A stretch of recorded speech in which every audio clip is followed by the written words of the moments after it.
Bonjour, je m'appelle Aïcha Charahdine, je suis professeure au lycée Salah Sarkhini, professeure de français. Je vous parle à partir du studio Educatec à la direction provinciale de l'éducation nationale d'Al-Hamna. Aujourd'hui, nous allons faire une leçon de langue intitulée Le discours rapporté, autrement dit le discours direct et le discours indirect. Notons bien que c'est une leçon un peu classique pour vous, chers élèves, et à chaque fois, on a quelques difficultés qu'on va essayer de dépasser aujourd'hui. Très bien. Passons maintenant à la définition du discours direct et du discours indirect. Alors, au discours direct ou bien au style direct, on utilise la ponctuation du dialogue. On conserve les temps verbaux utilisés par le personnage dont on rapporte les propos. On garde également les personnes, les marques de lieu et de temps qu'il avait choisies. Enfin, on conserve toutes les caractéristiques vivantes du langage oral. Apostrophe, interjection, exclamation. Regardons ensemble l'exemple. Alors le professeur me dit: Oh, c'est un travail bâclé et je ne suis pas satisfait de toi. Très bien. Pour montrer qu'il s'agit d'un discours direct, on a, comme on a dit, la ponctuation, les deux points d'exclamation, les deux points d'explication, excusez-moi, les deux points d'explication et les guillemets. Oui, on a la présence de l'émetteur qui n'est autre que le professeur. Il y a le moi puisqu'il s'adresse à moi, le me et le toi. Et enfin, on a une interjection. Une interjection avec une exclamation, c'est une trace à 100% orale. Bien, maintenant, si j'ai envie de passer du discours direct au discours indirect, alors on aurait quelques transformations, bien entendu. Alors, la ponctuation du discours direct disparaît. Il n'y a plus de ponctuation. Certaines phrases deviennent déclaratives avec un subordonnant. Les temps verbaux deviennent ceux du récit. Avant, c'était du discours, maintenant, c'est du récit en respectant les règles de concordance des temps. On a les marques de personnes grammaticales, et là je parle d'adjectifs possessifs, pronom personnel et pronom possessif. Ils dépendent de celui qui rapporte les paroles. Les marques de temps et de lieu sont modifiées. Les caractéristiques du dialogue oral disparaissent puisqu'on est maintenant dans le récit. Et on revient à notre fameux exemple. Dans le discours direct, on avait, comme on a souligné, les guillemets, l'interjection, le je de l'émetteur. Maintenant, plus de ponctuation. On a le que, le subordonnant que. Il n'y a plus d'interjection non plus. Et on a directement, le professeur me dit que c'est un travail bâclé, s'il le trouve, c'est OK, et qu'il n'est pas, c'est l'émetteur qui n'est plus là, qui est dans le récit maintenant, qu'il est absent, qui n'est pas satisfait de moi puisqu'il s'adresse toujours à moi. D'accord? Une petite récap, plus de ponctuation, plus de traces de l'interlocuteur, de l'émetteur direct, et on a le temps verbal qui est toujours n'est pas je suis, alors n'est pas c'est le présent, c'est le verbe être au présent qui ne change pas. Bien, le style indirect est employé pour rapporter des paroles. Ce rapport nécessite quelques transformations grammaticales. Si vous avez remarqué avec moi ici, on a un verbe introducteur, c'est le verbe dire. C'est lui qui nous donne la possibilité de s'introduire dans le discours ou bien dans les propos de l'émetteur. Donc revenons maintenant à nos transformations. Bien. Les mots de liaison. Alors, si la phrase est déclarative, parce qu'on a plusieurs formes de phrases, alors si la phrase est déclarative ou bien type de phrase, si la phrase est déclarative, j'emploie le mot de liaison que, le subordonnant que. Exemple, il dit: je ne me sens pas très bien. Alors, j'enlève le guillemet pour passer au discours indirect et j'introduis le que, le subordonnant que, tout en faisant les transformations. Le je devient il, pardon, et puisqu'on a le verbe introducteur est au présent, donc on garde le même temps du verbe.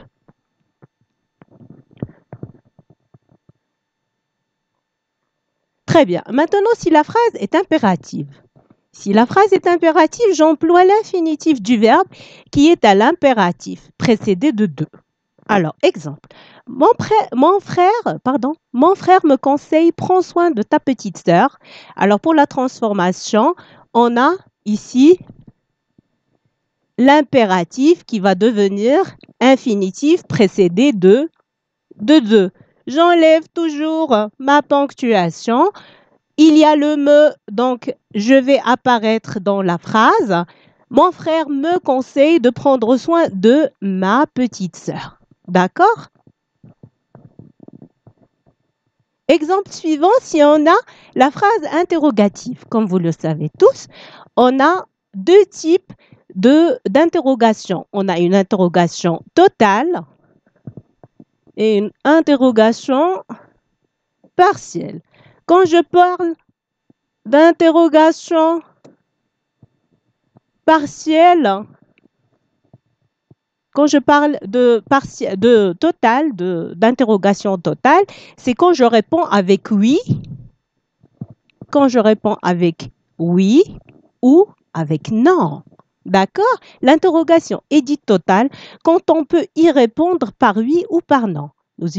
Nous utilisons alors dans la transformation indirecte l'adverbe interrogatif si. On va voir tout de suite l'exemple.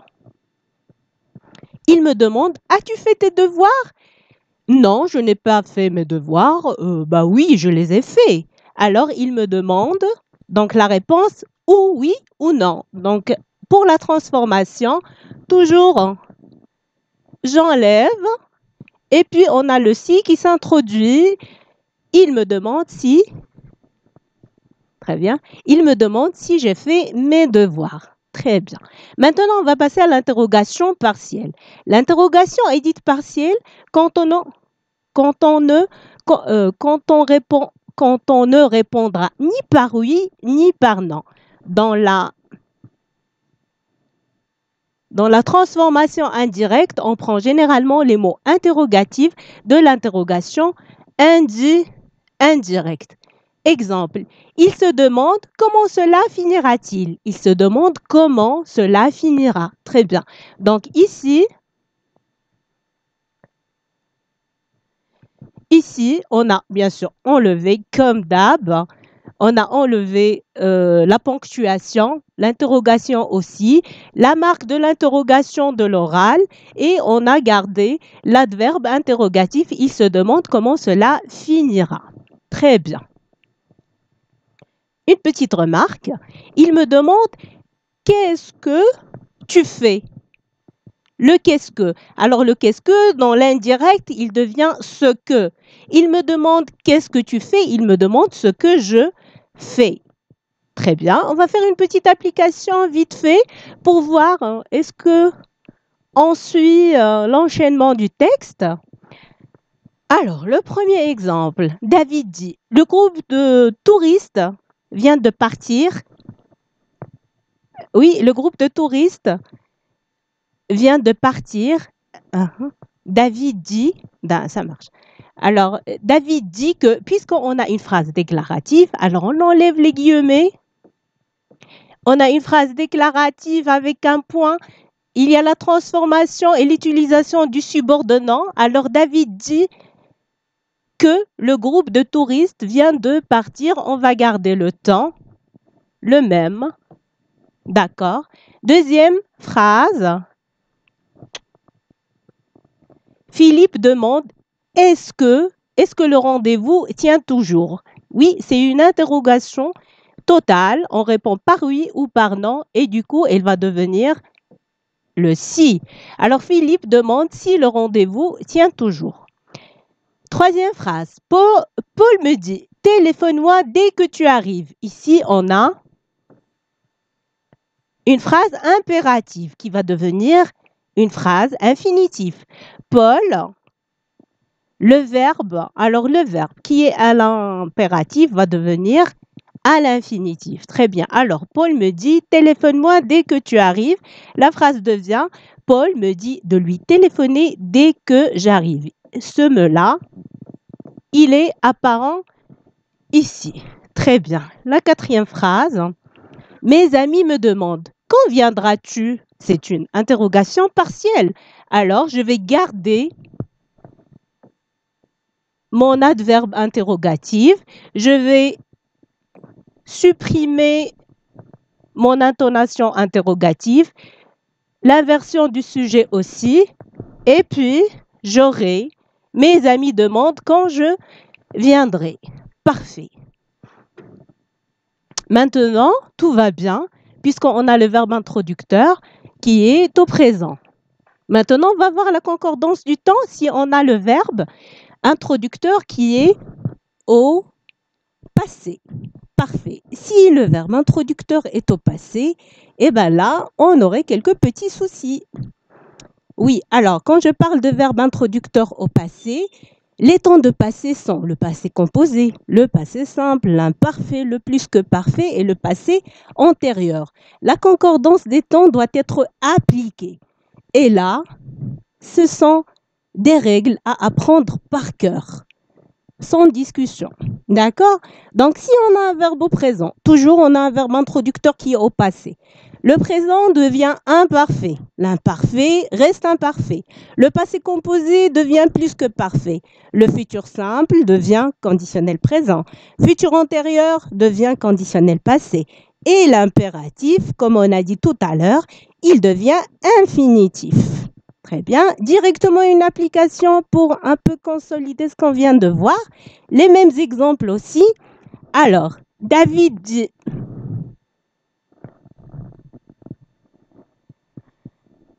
Il dit plus, il a dit. On est dans le passé. Très bien, le verbe introducteur est au passé. Alors, le groupe de touristes vient de partir. On a dit qu'il y aurait des transformations au niveau des temps des verbes. Ici, on a le présent. Et le présent va devenir imparfait et on va avoir David a dit que le groupe de touristes venait de partir. Très bien. Le deuxième exemple, Philippe demanda, est-ce que le rendez-vous tient toujours? Demanda aussi, c'est un temps du passé. Donc, ici, on a le présent. Alors, qu'est-ce qu'on a dit pour le présent? Il devient imparfait. Très bien.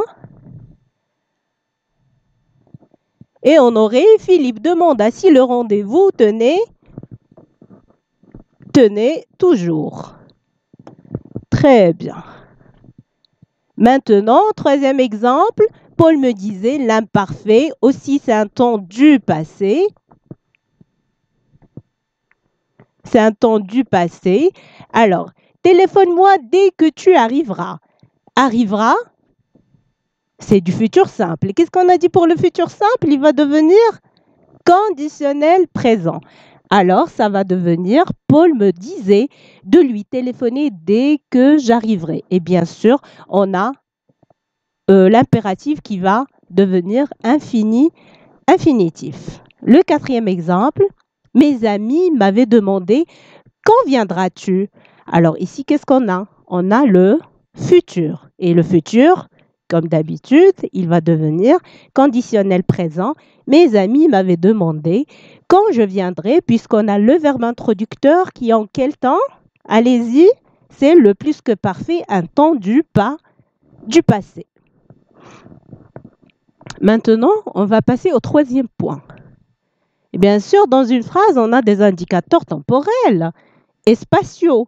Et là, quand on va les avoir, on doit faire les transformations suivantes. Donc, dans le style direct, le ici devient là. À cet endroit, là. Aujourd'hui, ce jour-là, maintenant, à ce moment-là. Hier, la veille, avant-hier, l'avant-veille. Il y a 3 jours auparavant. Demain, le lendemain. Dans 3 jours plus tard. l'année dernière, l'année précédente, l'année prochaine, l'année suivante. Là aussi, il faut apprendre ça par cœur. Il n'y a pas moyen de négocier. Il faut l'apprendre par cœur pour pouvoir faire ces transformations. Et on va faire une application pour mettre à l'épreuve ce qu'on vient de voir. Alors, David a dit, on a toujours avec le groupe de touristes, David a dit, le verbe introducteur, on est au passé. Tous les exemples sont au passé. Très bien. Et on va y introduire du temps, des indicateurs temporels. D'accord? David a dit le groupe de touristes part maintenant. Qu'est-ce qu'on a dit pour maintenant? Il va devenir ce moment-là. Alors David a dit que le groupe de touristes partait à ce moment-là. Bien, donc on a le présent qui va devenir imparfait et maintenant qui va être ce moment-là. Bien. Le deuxième exemple, Philippe demanda, est-ce que le rendez-vous de demain tient toujours? On a demain. Alors demain, il va devenir quoi? Et tiens, va devenir quoi? Philippe demanda si le rendez-vous du lendemain, demain va être le lendemain, tenez, présent, imparfait. Troisième exemple, Paul me disait, téléphone-moi la semaine prochaine. Oui, alors la semaine prochaine, à votre avis? Oui, alors ça va être la semaine suivante. Paul me disait de lui téléphoner la semaine suivante. Parfait. Le dernier exemple, mes amis m'avaient dit, nous sommes passés te voir hier. Alors on a un hier ici, un indicateur temporel. Il va se transformer et va devenir dans le discours indirect la veille et on va avoir mes amis m'avaient dit qu'ils étaient passés me voir la veille. Aussi le verbe, le passé composé qui est devenu plus que parfait. C'est une application directe et linéaire. Il suffit d'apprendre par cœur les règles données.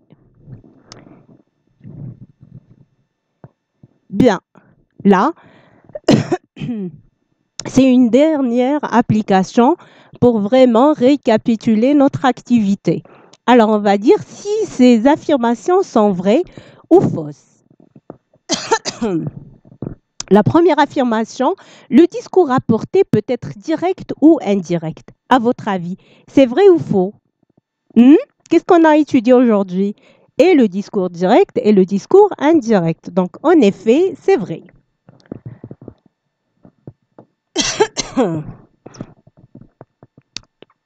La deuxième affirmation.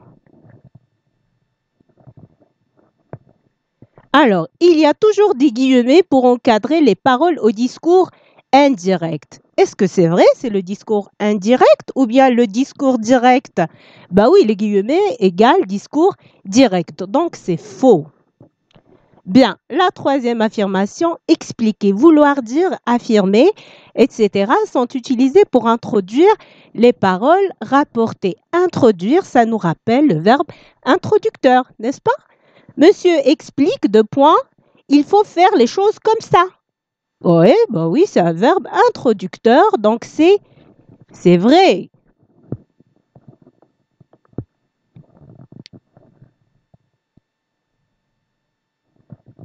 La quatrième affirmation, si le verbe introducteur est au présent ou au futur.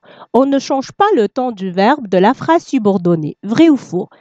Eh bien, je crois que c'est vrai, bien sûr, puisque tout à l'heure, on a vu que les transformations se font au niveau du verbe introducteur au passé et non pas au présent et au futur. Donc, c'est vrai. Un verbe à l'impératif devient de plus infinitif au discours indirect. Vrai ou faux, à votre avis? Eh bien oui, c'est vrai, puisque l'impératif devient infinitif au discours indirect. Je souhaite que vous avez pu comprendre un petit peu comment ça marche, comment on fait, comment vraiment, comment on fait et comment utiliser la technique de passer du discours direct au discours indirect. En attendant, je vous souhaite bon courage et à très bientôt, Inch'Allah.